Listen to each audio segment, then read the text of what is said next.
Assalamualaikum warahmatullahi taala wabarakatuh. Halo semuanya, perkenalkan saya Mela Santika dengan NIM 8605615998. Saya dari Prodi S1 PGSD semester 2 Universitas Terbuka UPBJJ Bandung. Di video kali ini, saya akan membahas mengenai peran ontologi, epistemologi, dan aksiologi dalam membentuk dasar-dasar filsafat ilmu. Yuk simak videonya. Filsafat ilmu merupakan cabang filsafat yang tidak hanya menjelaskan struktur dan dasar ilmu pengetahuan, tetapi juga melakukan refleksi kritis terhadap validitas, orientasi, dan nilai-nilai yang melekat dalam praktik keilmuan. Untuk memahami pengertiannya secara utuh, kita harus membendahnya melalui 3 dimensi utama yang saling menguatkan, yaitu ontologi, epistemologi, dan aksiologi. Ketiga bidang ini tidak hanya menerangi pemikiran filosofis, tetapi juga membimbing penalaran praktis dalam sains, etika, dan kehidupan sehari-hari. Lanjut, di sini saya akan membahas yang pertama, yaitu ontologi. Ontologi adalah cabang filsafat yang mempelajari tentang ada dan hakikat yang nyata. Ontologi adalah fondasi yang menentukan apa sebenarnya benda yang sedang kita bicarakan. Ontologi menanyakan pertanyaan mendasar, apa yang dikaji oleh ilmu dan apa yang benar-benar nyata. Setiap bidang ilmu memiliki objek kajian yang spesifik untuk membedakan antara satu cabang ilmu dengan ilmu yang lainnya. Misal, kita ibaratkan dengan ilmu sosiologi yang mengkaji struktur sosial, interaksi individu, dan dinamika kelompok. Yang kedua, ilmu ekonomi yang mengkaji bagaimana manusia mengelola sumber daya alam yang terbatas untuk memenuhi kebutuhan.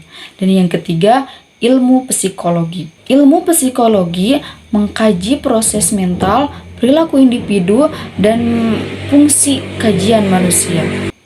Tanpa ontologi, kita tidak akan punya batasan. Sebelum kita meneliti sesuatu atau menggunakan sesuatu, kita harus yakin dulu bahwa sesuatu itu memang ada dan jelas apa wujudnya. Ontologi juga membantu membedakan antara satu cabang ilmu dengan ilmu yang lainnya. Yang kedua, epistemologi. Epistemologi ini adalah cabang filsafat yang mempelajari asal-usul, hakikat, batasan, dan kebenaran pengetahuan. Jika ontologi membahas tentang apa yang kita kaji, maka epistemologi membahas tentang bagaimana kita bisa mendapatkan pengetahuan yang valid tentang pengetahuan tersebut.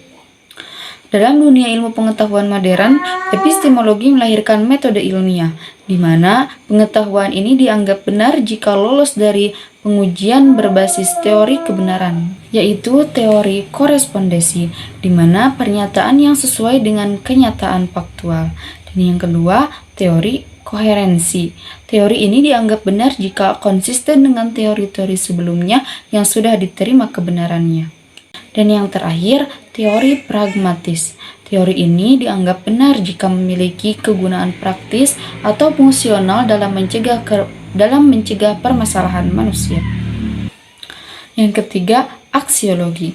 Secara umum, aksiologi bisa diartikan sebagai cabang ilmu filsafat yang mempelajari tentang tujuan ilmu pengetahuan dan bagaimana manusia menggunakan ilmu tersebut, sehingga dapat mendalami secara terlebih dahulu dasar-dasar dari ilmu pengetahuan tersebut. Aksiologi berkaitan dengan tujuan dan etika. Ilmu tidak pernah bebas nilai sepenuhnya saat mulai diterapkan di masyarakat. Ini adalah inti dari penerapan aksiologi dalam perilaku manusia. Etika membahas tentang apa yang seharusnya dilakukan oleh seorang ilmuwan atau masyarakat dalam penemuan yang tidak merugikan manusia. Tujuan penggunaan ilmu aksiologi untuk menekankan bahwa tujuan akhir dari ilmu pengetahuan adalah kemaslahatan manusia. Ilmu digunakan untuk memecahkan masalah praktis, meningkatkan kualitas hidup, dan mempermudah pekerjaan manusia. Di mana ilmu seharusnya menjadi alat untuk meningkatkan kualitas hidup dan menjaga keseimbangan alam. Bagaimana keterkaitan ketiga pilar ini? Ketiga pilar ini saling keterkaitan erat. Ontologi menentukan apa yang ada, Epistemologi menjelaskan bagaimana kita harus mengetahuinya, dan aksiologi membimbing penilaian nilai terhadap apa yang ada dan kita ketahui.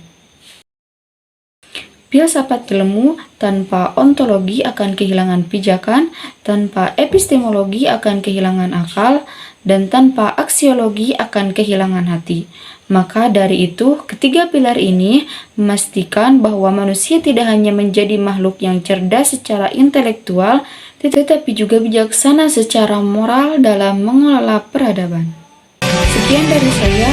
Wassalamualaikum warahmatullahi wabarakatuh.